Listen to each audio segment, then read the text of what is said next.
आज हम देखेंगे कि पंक्चुएशन क्या होता है ग्रामर में। तो ग्रामर में पंक्चुएशन का क्या मतलब होता है। पंक्चुएशन मतलब होता है, पंक्चुएशन वो सिंबल्स होते हैं जो हमारे सेंटेंस में पॉज को इंडिकेट करते हैं। पॉज मतलब कि ब्रेक लगाते हैं हमारे सेंटेंसेस में। उससे क्या होता है कि सेंटेंस हमारा इजी होता है पढ़ने में, और जब हम बोलते हैं तो उस मीनिंगफुल सेंटेंस बनता है वो। जैसे कि हम बोल रहे हैं कि अ, खाने को चाहिए उसको मारा। तो ऐसा लग रहा है कि क्या बोल दिया कि खाने को चाहिए उसको मारा। तो अगर मैं बोलूंगी कि खाने को चाहिए फुल स्टॉप और उसको मारा, मतलब कि मुझे खाने को चाहिए और फिर किसी और की मैं बात बता रही हूँ कि उसको किसी ने मारा। तो फुल स्टॉप हुआ, फिर कॉमा हुआ, ये सब पंक्चुएशन मार्क्स होते हैं जो सेंटेंस को मीनिंगफुल बनाता है। समझ आता है कि कहाँ पे कॉमा लगाना है, थोड़ा ब्रेक लेना है कॉमा लगा के, कहाँ पे सेंटेंस खत्म हो गया तो फुल स्टॉप लगा देना है। इन सबको पंक्चुएशन बोलते हैं।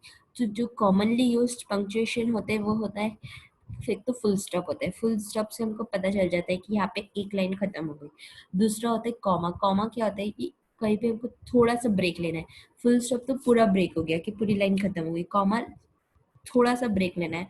मतलब जैसे मुझे बोलना है, उसने मुझे बोला कि तू पागल है। तो बोला के बाद में कि थोड़ा ब्रेक हुआ, उसने मुझे बोला तू पागल है, एकदम कुछ समझ नहीं आ रहा है क्या है, तो कॉमा लगाते हैं हम उसके बाद। तो ये कॉमा एक पंक्चुएशन मार्क है। फिर अगर हमें कुछ क्वेश्चन पूछना है तो हम क्वेश्चन मार्क लगाते हैं। जैसे मुझे खाना खाया क्या, तेरा नाम क्या है। तो कुछ भी नहीं बोल रही हूँ, ऐसे ही बोलते जा रही हूँ, कुछ मार्क्स, कुछ कुछ फुल स्टॉप कॉमा कुछ नहीं लगा रही हूँ, समझ नहीं आ रहा है क्वेश्चन है कि बता रही हूँ।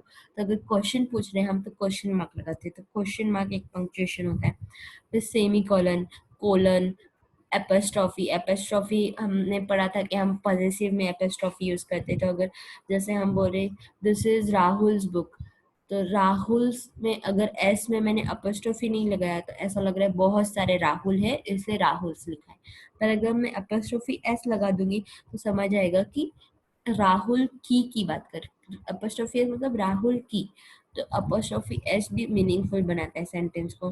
फिर इन्वर्टेड कॉमास, कुछ भी हमको हाईलाइट करके कुछ भी चीज लिखनी रहती है कि कुछ भी सेंटेंस को हाईलाइट करना है तो हम उस सेंटेंस को इन्वर्टेड कॉमास में लिखते हैं।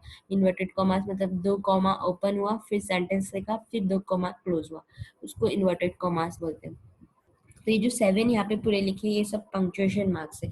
Full stop, comma, question mark, semi colon, colon, apostrophe और इन्वर्टेड कॉमा। तो फुल स्टॉप क्या होता है? फुल स्टॉप जो है, फुल स्टॉप हमको एक सबसे लंबा पॉज देना है सेंटेंस में कि अब सेंटेंस खत्म हो चुका है यहाँ पे, तो हम फुल स्टॉप लगा देंगे। फुल स्टॉप मतलब फुल मतलब पूरा और स्टॉप मतलब खत्म, पूरा सेंटेंस अब खत्म हो गया। तो at the end of every sentence we put full stop. अगर वो क्वेश्चन नहीं है तो ये जब सेंटेंस लिखे सब, open the door full stop, फिर although we tried very hard full stop, ये सब फुल स्टॉप है। फुल स्टॉप ये एक कहाँ लगाते हैं हम? तो फुल स्टॉप कोई भी सेंटेंस जहाँ खत्म हो रहा है वहां पे हम फुल स्टॉप लगाते हैं। और दूसरा फुल स्टॉप जो होता है वो हम शॉर्ट फॉर्म्स में लगाते हैं। तो कुछ भी शॉर्ट फॉर्म्स है, जैसे कि एक्सेट्रा का शॉर्ट फॉर्म होता है, एक्सेट्रा लिखने की जगह हम ईटीसी लिखते हैं। तो ईटीसी के बीच में हम डॉट डॉट डॉट लगाते हैं, तो वो भी एक तरह का फुल स्टॉप है। जैसे कि हम लिख रहे हैं बीई, किसी ने बीई करा है तो बी डॉट ई डॉट लिखते हैं। तो वापिस ये सब शॉर्ट फॉर्म से किसी बड़े शब्दों के, तो बड़े शब्दों के शॉर्ट फॉर्म के बीच में हम फुल स्टॉप लगाते हैं। जैसे कि यहाँ पे लिखा है एम ए, तो एम डॉट ए डॉट, क्योंकि इसलिए फुल स्टॉप लगाए क्योंकि एम का मतलब यहाँ पे कुछ और है, मास्टर है, और ए का मतलब आर्ट्स है। तो ये किसी चीज का शॉर्ट फॉर्म है, तो एक तो शॉर्ट फॉर्म में भी हम फुल स्टॉप लगाते हैं। ठीक है, यहाँ क्या लिखा? When the abbreviation ends with the final letter of the word the full stop may be omitted. मतलब ये लिखा है कि अगर जो शॉर्ट फॉर्म है, जैसे डॉक्टर एक शॉर्ट फॉर्म है, तो डॉक्टर, डॉक्टर शॉर्ट फॉर्म है, डॉक्टर का शॉर्ट फॉर्म है डी आर। तो उसमें हम शॉर्ट फॉर्म के आगे डॉट लगा भी सकते हैं और नहीं भी लगा सकते हैं। इसलिए क्योंकि अगर कोई शॉर्ट फॉर्म जो है वो वो अगर डॉक्टर खत्म होता है, डॉक्टर का लास्ट लेटर होता है आर, और शॉर्ट फॉर्म का भी लास्ट लेटर है यहाँ पे आर, तो अगर शॉर्ट फॉर्म का लास्ट लेटर और मेन वर्ड का लास्ट लेटर सेम है तो हम फुल स्टॉप ना लगाए तो भी चलेगा। बट बाकी जैसे कि यहाँ पे जो भी शॉर्ट फॉर्म्स होते हैं सब में फुल स्टॉप लगाना जरूरी होता है, और सेंटेंस के आखिरी में फुल स्टॉप लगाना जरूरी होता है। तो ये हो गया हमारा फुल स्टॉप। फिर आता है कॉमा। तो कॉमा में क्या है, comma indicates the shortest pause in the sentence. जो फुल स्टॉप था तो फुल स्टॉप लॉन्गेस्ट पॉज बताता है सेंटेंस का, और जो कॉमा है वो शॉर्टेस्ट पॉज। शॉर्टेस्ट पॉज मतलब सेंटेंस अभी चल रहा है, खत्म नहीं हुआ है, पर हमने थोड़ा सा सांस लिए, बीच में हमने थोड़ा सा बोलते वक्त थोड़ा सा ब्रेक लिया है। It is use to separate words in a list. वो सेपरेट करता है। कहाँ कहाँ लगाते हैं हम कॉमा को, कॉमा के बहुत सारे यूज है। कॉमा एक तो शॉर्टेस्ट पॉज के लिए होता है। अब उसके क्या एग्जांपल्स है। पहला एग्जांपल ये कि अगर हम बहुत सारे वर्ड्स की बात करें, जैसे हम बोल रहे कि मुझे हॉकी, क्रिकेट, टेनिस, तो ये सब पसंद है, तो मैं कैसे बोल रही हूँ, हॉकी के बाद थोड़ा सा गैप आ रहा है, फिर टेनिस। ऐसे नहीं बोल रही हूँ कि हॉकी, क्रिकेट, टेनिस। उसमें समझ नहीं आ रहा है कि हॉकी, क्रिकेट, टेनिस एक ही चीज है या अलग अलग है। तो हमको उसको डिस्टिंग्विश करना है सबको, तो हम कॉमा लगाते हैं बीच में। तो यहाँ पे जैसे ये लिखा है, I bought cabbages comma cauliflowers comma carrots comma beans. तो किसी भी चीज को सेपरेट करने के लिए भी हम कॉमा लगाते हैं। तो पहला उसका एग्जांपल हुआ कॉमा लगाने का, लिस्ट किसी भी चीज, बहुत सारी चीज की बात कर रहे तो उनको सेपरेट करने के लिए। जैसे मैं बोलती हूँ कि बसु, बसु बहुत अच्छा सुंदर लड़का है, तो बहुत अच्छा सुंदर एक साथ बोल दिया तो समझ में नहीं आएगा ना कि बहुत अच्छा सुंदर एक ही चीज है अलग। तो बहुत अच्छा कॉमा सुंदर बोलूंगी तब समझ आएगा कि दो चीज के बारे में बात हो रही है। तो एक तो ये एग्जांपल हुआ कॉमा का। फिर दूसरा एग्जांपल क्या है कि बिफोर अ डायरेक्ट कोटेशन। दूसरा एग्जाम्पल ये है कि अगर हम किसी के भी बारे में बताते कि उसने मुझे ये बोला, जैसे कि he said to me that you are good. तो ही सेड टू मी पूरा बोल दिया मैंने, तो मैं कॉमा वॉमा की जरूरत नहीं है। पर अगर मैं ऐसे बोलूंगी he said you are beautiful, तो मतलब मैंने एक पॉज लिया ही सेड के बाद, और फिर बोला कि उस मतलब क्या मुझे बोला उसने। जैसे हिंदी में अगर इसको बोलेंगे तो उसने मुझे कहा मैं अच्छी हूँ। तो उसने मुझे कहा के बाद एक कॉमा आएगा, उससे पता चलेगा, उससे एकदम एक गैप आएगा, थोड़ा सा ब्रेक होगा वर्ड, उससे पता चलेगा कि अभी जो मैं बोलने वाली हूँ वो किसी और ने मुझे कहा है। पर अगर मैं बोलूंगी कि उसने मुझे कहा कि, की के साथ वर्ड बोलूंगी तो कॉमा की जरूरत नहीं। पर अगर मैं की नहीं लगा रही हूँ उसमें, अब मैं सिर्फ ये बोल रही हूँ कि उसने मुझे कहा तू पागल है, तो उसने मुझे कहा के बाद थोड़ा सा मेरे बोलने में थोड़ा सा गैप आया है, तो उधर कॉमा। तो एक तो हम लिस्ट के टाइम पे लगाते हैं, लिस्ट को सेपरेट करते हैं। एक किसी की बात बताते हैं कि he said, she said, teacher said, किसने क्या सेड करा, तब हम कॉमा लगाते हैं सेड के बाद। थर्ड एग्जाम्पल है to separate the words yes और no from the rest of the sentence. तो ये एग्जाम्पल क्या है, हम कोई भी सेंटेंस में यस या नो लगाते हैं, तो यस, यस और नो के बाद में हमको कॉमा लगाते हैं। हम जैसे कि हम पूछ रहे हैं कि क्या तू, would you like to have some tea. तो मैंने पूछा कि तुमको चाय पीना है, तो सामने वाला बोलेगा नहीं थैंक्स।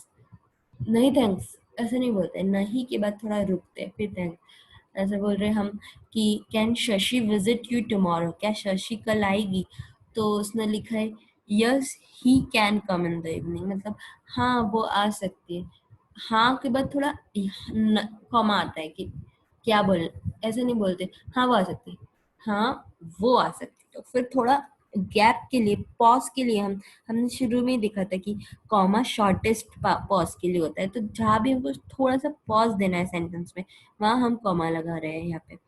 फिर to separate the date and the year. जब भी हम कोई डेट लिखते हैं, उस डेट में जो ईयर रहता है वो भी एक डिजिट्स रहती है, नंबर रहता है, और जो डेट है वो भी डिजिट है। तो अगर हम कॉमा नहीं लगाएंगे उन दोनों के बीच में तो पता नहीं चलेगा कि डेट क्या है और ईयर क्या है। तो डेट और ईयर को सेपरेट करने के लिए हमको बीच में कॉमा लगाना पड़ता है। फिफ्थ है after expressions like well, in fact and however. जिस भी सेंटेंसेस में वेल, वेल मतलब अच्छा, इनफैक्ट मतलब कि यहाँ तक कि, और हाउएवर मतलब कि जबकि। तो ये सब हिंदी में जैसे हम बोलते हैं तो जबकि उसने ऐसा करा था, तो जबकि के बाद में थोड़ा सा पॉज आया तो कॉमा।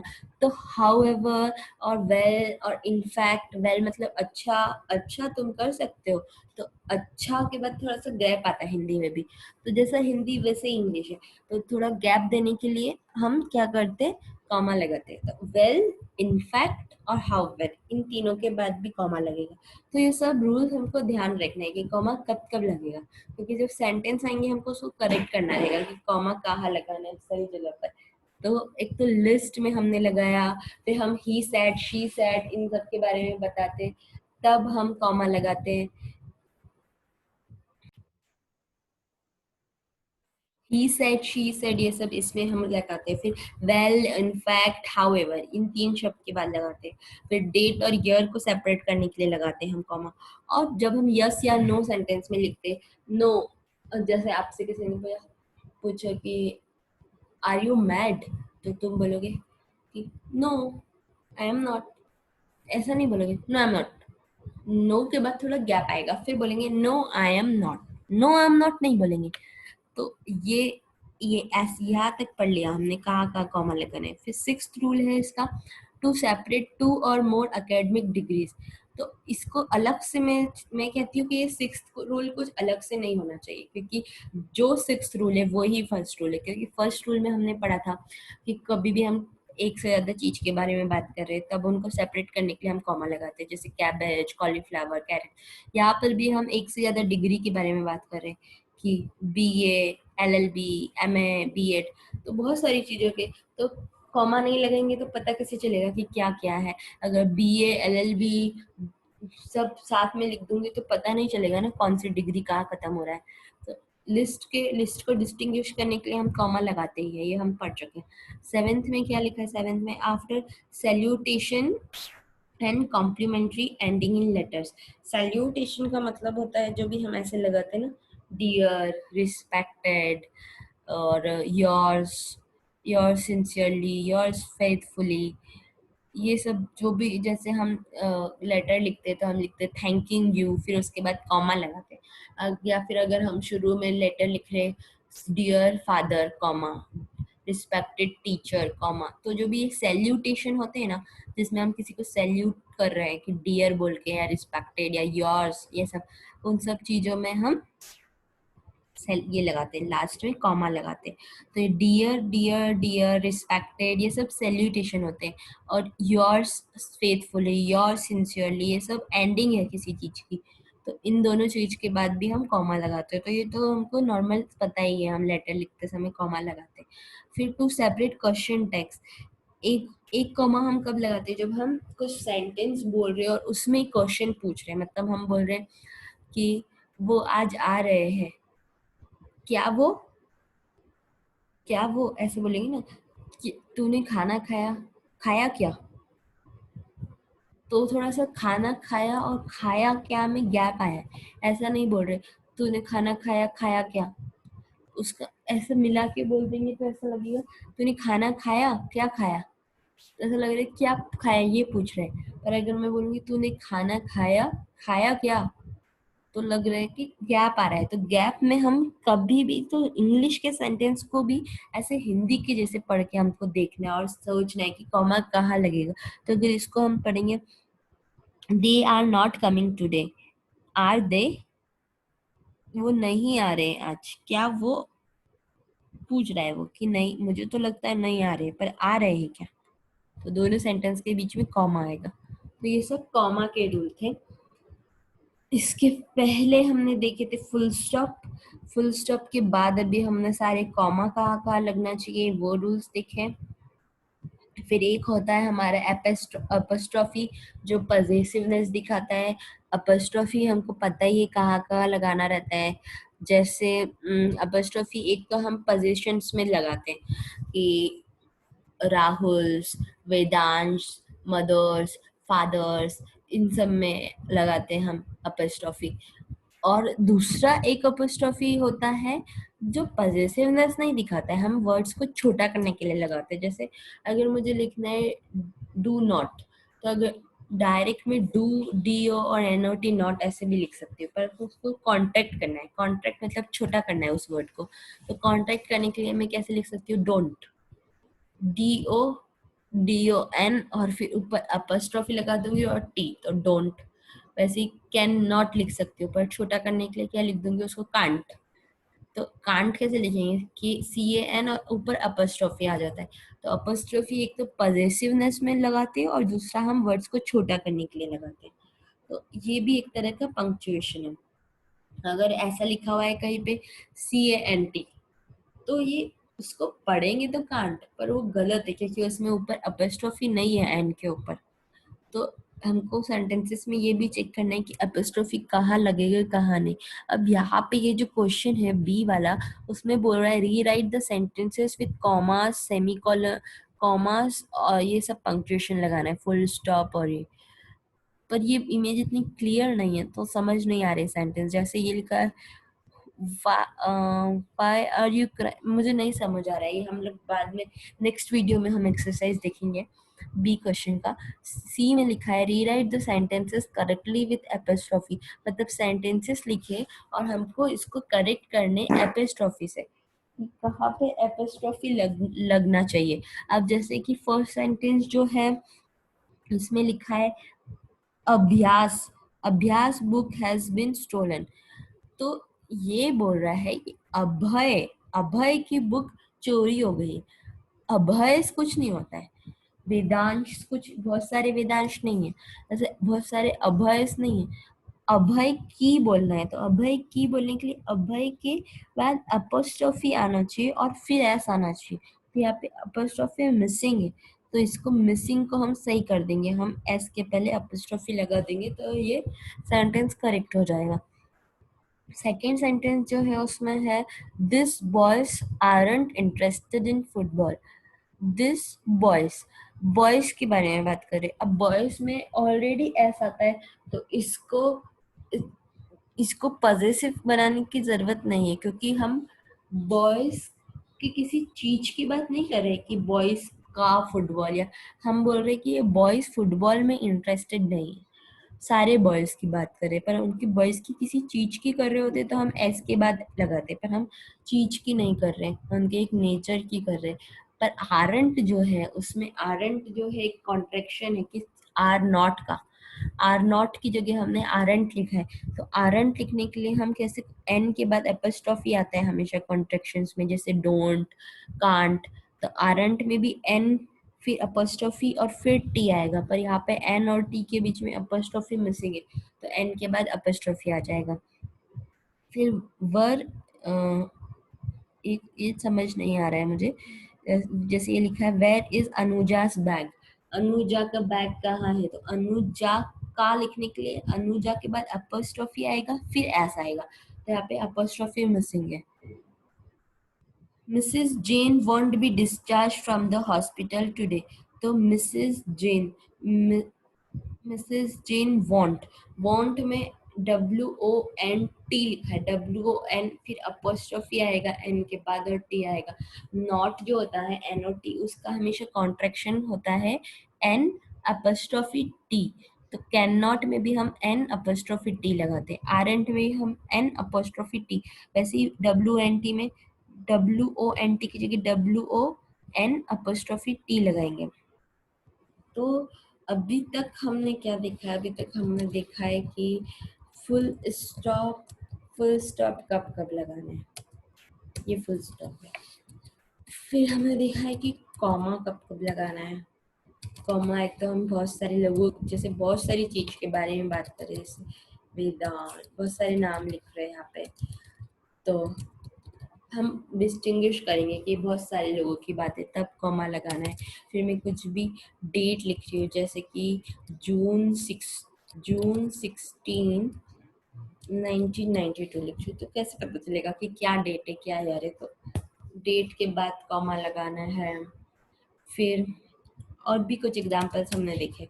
तो जैसे कि हम और फुल स्टॉप हमको, ये सब हमने देखा एग्जाम्पल। फुल स्टॉप एक जगह हमको यहाँ भी लगाना है जब हम किसी शॉर्ट फॉर्म्स की बात कर रहे हैं, जैसे बी एक शॉर्ट फॉर्म हो, ऐसी डॉक्टर एक शॉर्ट फॉर्म हो, ये सब के बाद हमको लगाना है। फिर हमने देखा था एपेस्ट्रॉफी। थर्ड हमने देखा है एपस्ट्रॉफी में हमने देखा एक तो हमको लगाना है जब हम पजेसिवनेस की बात कर रहे हैं, जैसे वेदांश सिस्टर इज गुड, तो उसकी बहन गुड है तो अपस्ट्रॉफी है। दूसरा हमने देखा था कि कॉन्ट्रैक्शंस में लगाते हैं हम। कॉन्ट्रैक्शंस का मतलब होता है जब हम वर्ड को छोटा कर देते हैं, जैसे डू नॉट की जगह मैं लिख देती हूँ डू, और नॉट की, नॉट का कॉन्ट्रैक्शन होता है N, N N N as it is आएगा, ओ की जगह ऊपर अपस्ट्रॉफी और टी एज इट इज। ऐसे कैन नॉट जो है, कैन नॉट का कॉन्ट्रैक्शन हो जाएगा can, N as it is और ओ की जगह टी। एन ऑलरेडी था तो ए कैन हट जाएगा। सी वुड नॉट, वुड नॉट, तो वुड नॉट का क्या हो जाएगा, वुड नॉट का हो जाएगा wouldn't, would wouldn't, will not. ये सब है जो नॉट का मतलब, अगर बेसिकली नॉट का कॉन्ट्रैक्शन होता है ये, ठीक है। तो ये हमने तीन रूल्स पढ़े। के बाद में एक आता है inverted commas. Inverted commas, inverted commas कब लगाते हैं हम? इन्वर्टेड कॉमास को हम कोटेशन मार्क भी बोलते हैं, are use to mark the beginning and end of the actual words of speaker. हम किसी के भी एक्चुअल वर्ड्स बता रहे हैं कि एक्चुअल वर्ड्स मतलब एग्जैक्टली किसी ने जो कहा है, मतलब हम ऐसा नहीं बता रहे कि उसने मुझे कहा कि तू ऐसा है तू वैसा है। हम बोल रहे एग्जैक्ट वर्ड्स उसने जो बोले हम वो बता रहे कि उसने मुझे कहा कि मैं ऐसा हूँ मैं वैसा हूँ। तो मतलब जैसे हम डॉक्टर के पास गए तो डॉक्टर ने बोला कि डॉक्टर तुमको बोला कि दवाई लिया करो तो नहीं तो बीमार पड़ जाओगे। तो इसको दो तरह से बोल सकते हैं कि डॉक्टर ने मुझे बोला कि मुझे दवाई लेना पड़ेगी, तो यहाँ पे इन्वर्टेड कॉमास की जरूरत नहीं है। पर अगर हम बोल रहे हैं कि डॉक्टर ने मुझे डॉक्टर सेड, सेड बोला है तो कॉमा लगाना पड़ेगा, जहाँ जहाँ सेड आता है वहाँ कॉमा लगाना। डॉक्टर सेड कॉमा तुमको दवाई लेनी पड़ेगी वरना बीमार पड़ जाओगे। एग्जैक्ट जो डॉक्टर के वर्ड से अगर वही बता रहे हैं हम तो हमको उसको इन्वर्टेड कॉमास में लिखना पड़ेगा। जैसे यहाँ पे लिखा है Aamir said let us go to the art exhibition, तो बोल रहे हैं कि फोर्थ हमारा है inverted, inverted commas, inverted commas. तो इसमें बोल रहे हैं कि वेदांश सेड, सेड आता है जहाँ भी वहाँ कॉमा जरूरी है। और एग्जैक्टली क्या बोला उसने? उसने बोला आई एम मैड, उसने बोला कि वो पागल है, तो यहाँ पे कॉमा में आ जाएगा वो, ठीक है। इन्वर्टेड कॉमास हो गया। उसके बाद अपना लास्ट होता है इसका। अब ये जो क्वेश्चन ऊपर लिखा है इसमें बोल रहा है each sentence inserting inverted commas, sentences दे रखे हैं कुछ और बोल रहा है कि उनको सही करो जहाँ भी इन्वर्टेड कॉमास लगने चाहिए। तो ये तो बहुत इजी है। इसमें और द लेडी सेड, सेड है तो कॉमा इनने ऑलरेडी लगा रखा है। इसमें गलती सिर्फ इन्वर्टेड कॉमास की, कॉमा वॉमा की कोई गलती नहीं है, सिर्फ इन्वर्टेड कॉमा का ये बोल रहा है ऊपर क्वेश्चन में। तो लेडी ने क्या कहा? लेडी ने ये सब कहा, तो जो भी लेडी के वर्ड्स है वो पूरे इन्वर्टेड कॉमा में आने चाहिए। तो गेट के पहले हमको दो कॉमा ऊपर लगाने हैं और प्लीज तक हमको मतलब इसको पूरा को कोट करना है। फिर बबुल सेड कॉमा, ये जो बबुल ने पूरा कहा है वो पूरा इन्वर्टेड कॉमा में आएगा।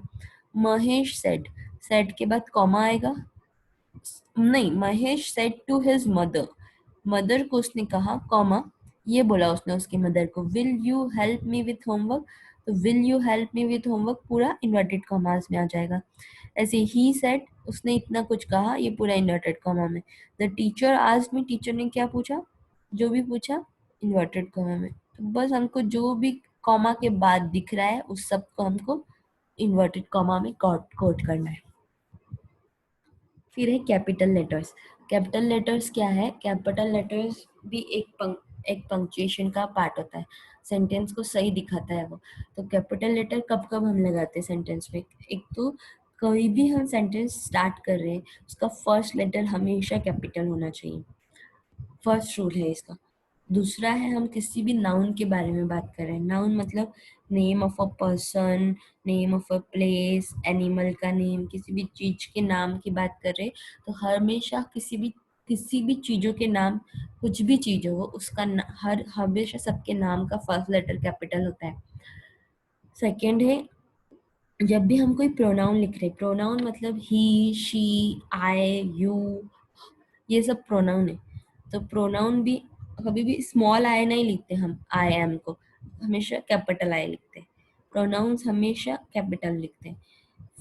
फिर होता है जब भी हम at the beginning of a sentence in direct speech, जैसे अभी हमने पढ़ा था कि हम किसी की भी डायरेक्ट, जो जिसने बोला एग्जैक्ट सेंटेंस बता रहे हैं हम, तो हम उसका फर्स्ट लेटर हमेशा कैपिटल से शुरू करते हैं, क्योंकि हम उसकी पूरे एग्जैक्ट वही बात बता रहे हैं। तो अगर हम इस सेंटेंस में देखें, द लेडी सेड के बाद जी कैपिटल से शुरू है, क्योंकि हम उस किसी की भी उसका डायरेक्ट सेंटेंस बता रहे हैं उसने क्या बोला। वैसे Mahesh said to his mother, उसकी मम्मी से उसने जो बोला यहाँ से शुरू हो रहा है, तो उसका हमेशा फर्स्ट लेटर कैपिटल होगा। यहाँ भी हम देख सकते हैं फर्स्ट लेटर कैपिटल है। तो किसी की भी डायरेक्ट सेंटेंस हम बताते हैं तो उसके फर्स्ट लेटर कैपिटल होते हैं। For names of important historic events, ये तो नाउन में ही आ जाएगा, हम किसी इवेंट की बात कर रहे हैं उसमें नाम कैपिटल से शुरू होते हैं। For the first letter of each word in the name of an article और बुक, आर्टिकल और बुक का नाम नाउन होगा तो वो भी फर्स्ट लेटर कैपिटल होगा। To write adjectives form from proper nouns, Indians, Europeans, ये भी नाउन में आएगा तो ये भी कैपिटल। तो मेनली आपको कैपिटल का क्या ध्यान रखना है, मेनली मेनली कैपिटल का ये ध्यान रखना है कि सेंटेंस फर्स्ट लेटर कैपिटल होगा, नेम ऑफ एनीथिंग कैपिटल होगा, आई, शी, आई, यू, ये सब कैपिटल होगा, प्रोनाउन। फिर एक क्वेश्चन मार्क लास्ट है ये पंक्चुएशन में। क्वेश्चन मार्क कब लगाना है हमको सेंटेंस में, जब हम कुछ क्वेश्चन पूछ रहे हैं। जो भी क्वेश्चन पूछने वाले सेंटेंस होते हैं उनको इंट्रोगेटिव सेंटेंस बोलते हैं। इंट्रोगेटिव इंट्रोगेटिव सेंटेंस में सब में क्वेश्चन मार्क लगाना, जैसे मैंने पूछा आर यू मतलब क्या तुम, या फिर हाउ आर यू, या सब में हमको क्वेश्चन मार्क्स लगाना है। तो लास्ट है इसका पंक्चुएशन का क्वेश्चन मार्क। क्वेश्चन मार्क हमको लगाना है सारे इंट्रोगेटिव सेंटेंस में। इंट्रोगेटिव मतलब क्वेश्चन जिसमें हम पूछ रहे हैं। तो ये 6 रूल्स हैं पंक्चुएशन के। ऐसा लग रहा होगा देख के कि बहुत सारे, पर ये बहुत इजी है, इसमें कुछ भी नहीं, ये सब तो नॉर्मल आना ही चाहिए हमको इंग्लिश के लिए।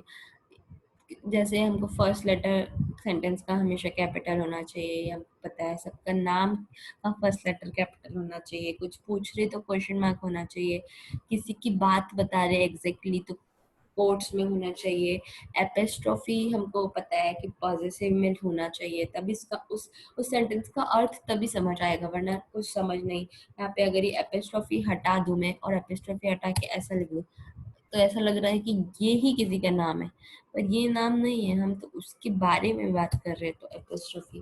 फिर कॉन्ट्रैक्शन में कैसे पता चलेगा कि क्या वर्ड्स मिला के लगाया, तो वहाँ एपिस्ट्रोफी। कॉमा हमको लगाना जरूरी है तभी मीनिंग बनेगा। तो ये सब चीज हम लगाएंगे, ये सब चीज लगा लेंगे अगर हम सेंटेंस में, तब हमारा सेंटेंस क्या बन जाएगा, मीनिंगफुल सेंटेंस बनेगा। मीनिंगफुल भी बनेगा और रीडेबल भी बनेगा, तभी किसी को समझ आएगा, पढ़ाई में आएगा। तो ये सब रूल्स हैं पंक्चुएशन के, इससे अच्छे से समझिए आप क्या है। और एक बार ये सब रूल्स को आप समझ गए तो आप सारी एक्सरसाइज अच्छे से सॉल्व कर सकते हो और आपको मज़ा भी आएगा। अगर आपको कुछ डाउट्स होते हैं तो आप कमेंट सेक्शन में अपना डाउट पूछिए और मैं आपको समझा दूंगी कैसे करना है। आज के लिए इतना ही। थैंक्स।